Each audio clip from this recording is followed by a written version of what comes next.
যেমন আমার কুরবানিতে এসে আমার কুরবানির পশুর ঠ্যাং ধরাটা অন্য ধর্মের মানুষের কাছে পছন্দ নয়, তার থেকেও অপছন্দ হলো আল্লাহর সঙ্গে শরীক করা, গায়রুল্লাহর কোন প্রোগ্রাম অনুষ্ঠানে যাওয়া আমাদের জন্য অপছন্দ হওয়া দরকার, ঠিক না ঠিক?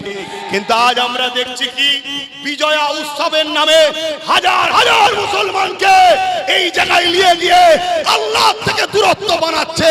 কেন? ওরা জানে এদের সঙ্গে যদি আল্লাহ সম্পর্ক থাকে এদেরকে মেটানো সম্ভব হবে না। আগে আল্লাহ থেকে দূরত্ব তৈরি করা আমাদের হুঁশি নাই, আমাদের হুঁশি নাই। এই কথা শুনে যদি কোনো অমুসলিম ভাই মনে দুঃখ পান, মাফ করবেন, আমার কিছু করার নেই। আপনি আমার ভাই, আপনাকে ভালোবাসি। আপনি আদমের সন্তান, আমি আদমের সন্তান। আপনি হাওয়ার বেটা, আমিও হাওয়ার বেটা। আপনার কাছে যেমন আপনার ধর্ম প্রিয়, ধর্ম যেটা নিষেধ করেছে আপনি করতে পারেন না, আমার কাছে আমার স্রষ্টার সঙ্গে কোন জিনিসকে শরীক করার জিনিসটা আমার কাছে এত বড় পছন্দ, আমি মরণকে আপন মনে করি। গায়রুল্লাহর শরীক হওয়া কোন জিনিসকে পছন্দ করতে পারি না। কেন? আমার স্রষ্টা যিনি আমাকে দুটো চোখ দিয়েছে, দুটো কান দিয়েছে, দুটো হাত দিয়েছে, দুটো পা দিয়েছে, কিডনি দিয়েছে, কুকুর আমাকে বানাইনে, আশরাফুল মখলুকাত বানিয়েছে।